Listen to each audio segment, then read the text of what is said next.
Hello दोस्तों, हमारे YouTube channel में आप सभी का स्वागत है। आज की इस वीडियो में हम Cochin Shipyard, Garden Reach Builders and Mazagon Dock Builders इन तीनों स्टॉक्स को डिस्कस करने वाले हैं।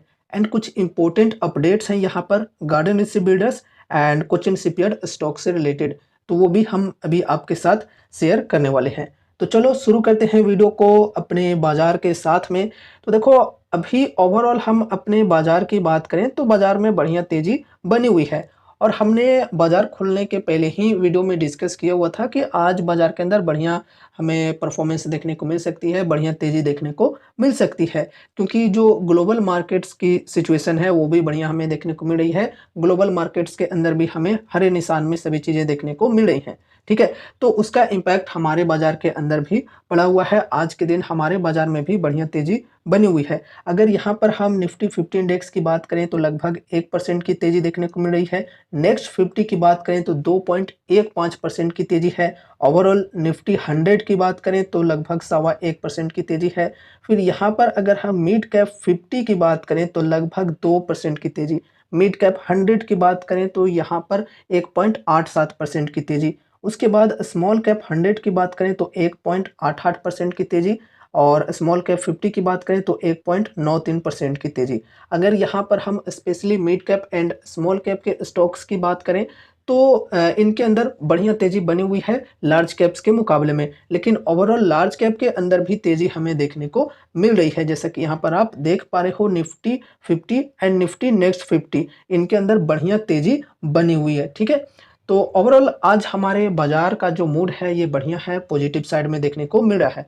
अगर हम सेक्टोरल वाइज बात करें तो लगभग सभी सेक्टर्स के अंदर हमें बढ़िया तेज़ी देखने को मिल रही है, कोई कम तो कोई ज़्यादा, लेकिन ओवरऑल बढ़िया तेज़ी देखने को मिल रही है। स्पेशली यहाँ पर अगर हम बात करें निफ्टी मेटल एंड यहाँ पर निफ्टी ऑयल एंड गैस, ये जो दोनों सेक्टर्स हैं इनके अंदर बढ़िया तेज़ी बनी हुई है सभी सेक्टर्स के मुकाबले में। तो जो भी oil and gas and metal से बिलोंग करने वाली कंपनीज हैं उनके अंदर ओवरऑल आज बहुत ही बेहतरीन तेज़ी बनी हुई है। ठीक है, चलो अब हम यहाँ पर आगे बढ़ते हैं। ग्लोबल मार्केट्स की बात करें तो देखो यहाँ पर first of all Asian market के अंदर क्या देखने को मिला है। हैंग सेंग के अंदर बढ़िया पॉजिटिविटी बनी हुई है। निक्की की बात करें तो निक्की के अंदर भी बढ़िया तेज़ी बनी हुई है। फिर यह है सेंसेक्स के अंदर भी पॉजिटिविटी देखने को मिल रहे हैं। फिर यहाँ पर यूरोपियन मार्केट्स की बात करें तो यहाँ पर भी ओवरऑल हमें बढ़िया परफॉर्मेंस देखने को मिले हैं। उसके बाद यूएसए के मार्केट्स की बात करें तो देख सकते हो यहाँ पर डॉ जोन्स लगभग 0.25% की तेज़ी दिखा रहा है। फिर यहाँ पर नैस्डैक के अंदर भी बढ़िया तेज़ी बनी हुई है, लगभग 1% की। रसेल के अंदर भी बढ़िया तेज़ी बनी हुई है। S&P 500 के अंदर भी तेज़ी बनी हुई है। तो देखा जाए तो ओवरऑल ग्लोबल मार्केट्स के जो सेंटिमेंट्स हैं वो बढ़िया हैं। इस वजह से हमारे बाजार का जो सेंटिमेंट्स हैं वो भी बढ़िया देखने को मिल रहे हैं। चलो अच्छी बात है। अब यहाँ पर हम इन स्टॉक्स को डिस्कस करते हैं। फर्स्ट ऑफ ऑल यहाँ पर हम Cochin Shipyard and Garden Reach Builders इन दोनों स्टॉक्स को डिस्कस करेंगे। तो देखो यहाँ पर Cochin Shipyard and Garden Reach Builders की स्पेशली अगर हम बात करें तो यहाँ पर कुछ नई अपडेट्स हमें देखने को मिल रही हैं सर्किट लिमिट को लेकर। ठीक है, यहाँ पर जो पहले की सर्किट लिमिट थी वो थी 5% की, मतलब बढ़ेगी तो 5% से ज़्यादा नहीं और गिरेगी तो 5% से ज़्यादा नहीं। ठीक है, अब यहाँ पर इस लिमिट को बढ़ा करके 10% तक कर दिया गया है। ठीक है, तो यहाँ पर ये चीज़ें हमें देखने को मिली है आज के दिन Cochin Shipyard and Garden Reach Builders इन दोनों कंपनीज के अंदर। अब देखो सर्किट लिमिट जब चेंज हुई तो यहाँ पर जो गिरावट आई स्टॉक के अंदर वो 5% से ज़्यादा आई थी। ठीक है, यहाँ पर जैसा कि आप देख पा रहे हो कैंडल का जो लो लगा है आज कितने प्राइस पर लगा है, ये सपोर्ट के लेवल पर लगा है जो कि 2116 की है। ठीक है, यहाँ तक गिरकर प्राइस आ गई थी आज, लेकिन फिर यहाँ से रिकवरी भी आई है बहुत ही बेहतरीन तरीके से। 5% से ज़्यादा गिरावट आई थी स्टॉक के अंदर, लेकिन फिर रिकवरी आई है स्टॉक के अंदर। तो फर्स्ट ऑफ ऑल वो लॉस रिकवर हुई 5% वाली, एंड उसके बाद ओवरऑल अभी की बात करें तो लगभग 1.25% की तेज़ी भी देखने को मिल रही है स्टॉक के अंदर। लेकिन हाँ, ध्यान में रखना कि अभी मैं चूंकि मार्केट आवर में वीडियो बना रहा हूं तो मार्केट क्लोज होते होते कुछ भी हो सकता है। तेजी की जो परसेंटेज है ये बढ़ भी सकती है या फिर गिरावट कंटिन्यू भी हमें देखने को मिल सकता है। एंड ये जो लो है इससे नीचे भी स्टॉक जा सकती है, ये भी चीज़ें हो सकती है। ठीक है, तो यहाँ पर अगर हम डिस्काउंट की बात करें तो 52 वीक हाई के लेवल से सपोर्ट के लेवल तक की बात की जाए, जो कि आज यहाँ पर लो लगी है स्टॉक की, तो यहाँ तक कि अगर हम बात करें तो इस स्टॉक के अंदर लगभग 29% की डिस्काउंट हमें मिली है। ठीक है, काफ़ी बेहतरीन है एंड इस डिस्काउंट को लोगों ने काफ़ी ज़्यादा पसंद किया है। तो यहाँ पर इस सपोर्ट के लेवल से देख सकते हो कितनी ज़्यादा बाइंग हुई है एंड उसके वजह से स्टॉक के अंदर बढ़िया रिकवरी भी आई है, देख सकते हो यहाँ पर। तो 2116 से बढ़कर जो प्राइस है फिलहाल 2318 तक पहुंच चुकी है। लगभग 200 रुपये का गेन फिलहाल हमें देखने को मिल रहा है यहाँ पर, बहुत ही बढ़िया बात है। अगर हम अभी करेंट प्राइस के अकॉर्डिंग भी बात करें तो लगभग यहाँ पर 22% की डिस्काउंट अवेलेबल है। ठीक है, तो यहाँ पर आज के दिन बाइंग के लिए बढ़िया अपॉर्चुनिटी मिली है, इन्वेस्टर्स को बढ़िया डिस्काउंट अवेलेबल थी। ठीक है, अब यहाँ पर अगर हम सपोर्ट और रेजिस्टेंस के लेवल्स की बात करें तो देखो यहाँ पर सपोर्ट की लेवल तो फर्स्ट ऑफ ऑल ये है जो कि अभी हमने डिस्कस किया है 2116 की, एंड उसके बाद अगर गिरावटें कंटिन्यू रहती है स्टॉक के अंदर तो फिर 2019 का सपोर्ट है एंड उसके बाद फिर नेक्स्ट सपोर्ट है 1888 की। ये कुछ सपोर्ट के लेवल्स हैं जिन्हें आपको ध्यान में रखना है। फिर यहाँ पर रेजिस्टेंस के लेवल्स हैं ये 2245 की, फिर है 2447 की। तो ये सपोर्ट और रेजिस्टेंस के लेवल्स को आपको ध्यान में रखना है। अब चलो नेक्स्ट स्टॉक को यहाँ पर हम डिस्कस करते हैं जो कि है गार्डन रिच बिल्डर्स। यहाँ पर अगर हम बात करें तो देखो यहाँ पर भी 5% से ज़्यादा की गिरावटें हमें आज के दिन देखने को मिली है क्योंकि सर्किट फिल्टर चेंज हो चुकी थी। अब देखो यहाँ पर अगर हम सपोर्ट के लेवल की बात करें तो सपोर्ट की लेवल है 1963 की। आज उस लेवल तक स्टॉक आई भी थी गिरकर एंड फिर यहाँ से रिकवरी भी आई है स्टॉक के अंदर बहुत ही बढ़िया तरीके से। जिस प्रकार से अभी हमने कोचिन शिपयार्ड के अंदर देखा उसी प्रकार से यहाँ पर भी बढ़िया गिरावट आई थी मॉर्निंग टाइम में, लेकिन फिर रिकवरी भी आई है बढ़िया तरीके से। एंड देख सकते हो लॉस रिकवर हुई पहले 5% वाली एंड उसके बाद स्टॉक के अंदर बढ़िया तेजी भी आई है लगभग 1.7% की। अगर हम करेंट प्राइस की बात करें तो करेंट प्राइस है स्टॉक की 2135 की। अगर हम ये जो लो लगी है ये जो सपोर्ट की लेवल है 1963 की, अगर हम 52 वीक हाई के लेवल से इस सपोर्ट तक की बात करें तो लगभग 30% की डिस्काउंट आज हमें मिली है। चलो काफ़ी बढ़िया है एंड यहाँ पर लोगों ने बाइंग भी किया, यहाँ पर काफ़ी ज़्यादा बाइंग इंटरेस्ट भी देखने को मिला है। तो देख सकते हो यहाँ से बाइंग हुई है काफ़ी ज़्यादा, तो स्टॉक के अंदर बढ़िया रिकवरी भी हमें देखने को मिली है। ठीक है, एंड यहाँ पर स्टॉक जो है ये बढ़कर 2135 तक पहुँच गई थी।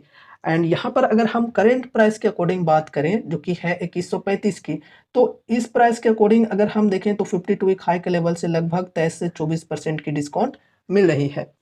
एंड यहाँ पर अगर हम सपोर्ट और रेजिस्टेंस के लेवल्स की बात करें तो फर्स्ट सपोर्ट है यहाँ पर 1963 की एंड उसके बाद है 1750 की। तो ये सपोर्ट के लेवल्स को आपको ध्यान में रखना है। फिर रेजिस्टेंस के लेवल्स की बात करें तो ये है रेजिस्टेंस की लेवल 2206 की एंड उसके बाद है 2424 की। तो ये सपोर्ट एंड रेजिस्टेंस के लेवल्स को आपको ध्यान में रखना है। अब चलो आगे बढ़ते हैं नेक्स्ट स्टॉक की ओर जो कि है मझगांव डॉक शिप बिल्डर्स। अब देखो यहाँ पर क्या है, यहाँ पर हमें उन स्टॉक्स के मुकाबले में बढ़िया परफॉर्मेंस देखने को मिली है। अगर हम गिरावट की बात करें तो उन दोनों स्टॉक्स के मुकाबले में यहाँ पर गिरावट काफ़ी कम आई है।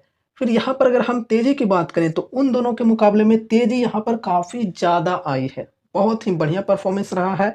अगर हम गिरावट की बात करें तो देखो आज ये जो शेयर है ये गिरकर लो लगाया है 4542 का। अगर यहाँ पर हम सपोर्ट के लेवल की बात करें तो ये है 4500 का सपोर्ट एंड सपोर्ट के लेवल से थोड़ा सा ऊपर ही लो लगा है आज जो कि है 4542 का। अगर हम यहाँ पर डिस्काउंट की बात करें तो 52 वीक हाई के लेवल से आज की जो लो बनी है, अभी की लो है, ये मार्केट क्लोज होते होते ये बढ़ भी सकती है। अगर गिरावटें कंटिन्यू रही तो न्यू लो भी बन सकती है, लेकिन 4542 के हिसाब से अगर यहाँ पर हम बात करें तो लगभग 22% की डिस्काउंट मिली है स्टॉक के अंदर एंड यहाँ पर से बाइंग भी हुई है ठीक ठाक। इस वजह से स्टॉक के अंदर रिकवरी आई है। ठीक है, यहाँ पर भी रिकवरी आई है बढ़िया एंड देख सकते हो यहाँ पर अभी 4823 के प्राइस पर फिलहाल ये शेयर ट्रेड कर रहा है। देखो यहाँ पर भी लगभग 300 रुपये का गेन देखने को मिला है लो के लेवल से। ठीक है, तो बढ़िया यहाँ पर भी रिकवरी आई है। अगर हम यहाँ पर डिस्काउंट की बात करें तो करंट प्राइस से मैं बात कर रहा हूँ। ठीक है, तो 52 वीक हाई के लेवल से करंट प्राइस तक की बात करें तो 17% के अप्रोक्स डिस्काउंट अवेलेबल है। अब चलो यहाँ पर हम सपोर्ट और रेजिस्टेंस के लेवल्स की बात करते हैं। तो फर्स्ट सपोर्ट है यहाँ पर 4500 का, फिर नेक्स्ट सपोर्ट है यहाँ पर 4233 का। उसके बाद यहाँ पर रेजिस्टेंस के लेवल्स को डिस्कस करते हैं। तो रेजिस्टेंस है यहाँ पर 4828 की, फिर यहाँ पर है 5000 की। तो ये सपोर्ट और रेजिस्टेंस के लेवल्स को आपको ध्यान में रखकर चलना है।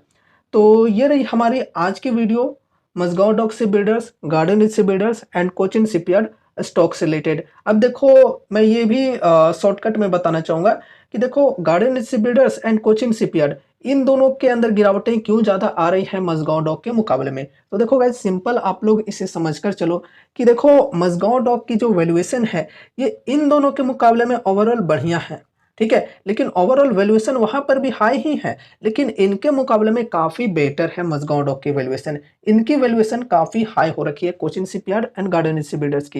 एंड यहाँ पर बहुत ही बढ़िया तेजी दिखाए हैं इन स्टॉक्स ने ऑलरेडी। 2-3 महीनों में बहुत ही बढ़िया रिटर्न्स बना कर दिए हैं। तो जाहिर सी बात है कि गिरावट तो आएगी ही आएगी, कोई भी स्टॉक एक समान नहीं चलता है। इस प्रकार से गिरावटें भी आते रहती हैं, फ्लक्चुएशंस तो आते ही रहती हैं। तो वही वजह है कि यहाँ पर कोई ना कोई बहाना तो चाहिए वैल्यूएशन को करेक्ट करने के लिए। तो एक बहाना बस मिल गया है बांग्लादेश का, तो यहाँ पर गिरावटें हमें देखने को मिल रहे हैं इन स्टॉक्स के अंदर, ठीक है। बांग्लादेश से इनको ऑर्डर्स मिले हुए थे काफ़ी ठीक ठाक अमाउंट्स के, एंड कोचिन शिपयार्ड के अंदर भी ऑर्डर्स वगैरह मिले हुए थे।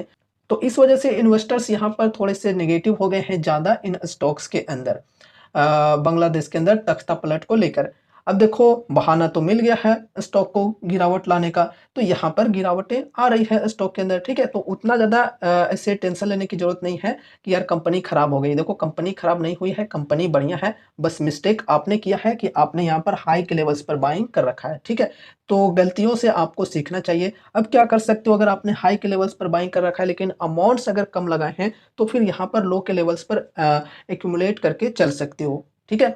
लेकिन हाँ, एक्यूमुलेट करने के चक्कर में ऐसा नहीं कि पोर्टफोलियो का एक बहुत ही बड़ा वेटेज इन स्टॉक्स के अंदर दे दिया, बिल्कुल नहीं। लिमिटेड अमाउंट के साथ ही चलना है। एंड पीएसयू कंपनीज हैं, तो पीएसयू कंपनीज के अंदर जो रिस्क होते हैं वो भी आपको ध्यान में रखना है कि गवर्नमेंट जिस प्रकार से सपोर्ट देंगे इन कंपनीज को, उसी प्रकार से ये आगे बढ़ सकते हैं। इसी वजह से बहुत ही ज़्यादा वेटेज भी नहीं देना है अपने पोर्टफोलियो का, एक लिमिटेड वेटेज के साथ ही चलना है। एंड यहाँ पर अगर कोई फ्रेश बाइंग करना चाहते हैं तो डिस्काउंट भी आज बढ़िया मिली हुई है। एंड रेगुलर हम डिस्काउंट से रिलेटेड डिस्कस किया ही करते हैं जब भी डिस्काउंट्स अवेलेबल होते हैं तब। सो गाइज, ये रही हमारी आज की वीडियो। उम्मीद है कि इस वीडियो के माध्यम से आपको कुछ यूजफुल इन्फॉर्मेशन मिले होंगे। तो वीडियो को लाइक करके चैनल को सब्सक्राइब कर देना, और मिलते हैं अगले नए वीडियोज के साथ। तब तक के लिए बाय बाय।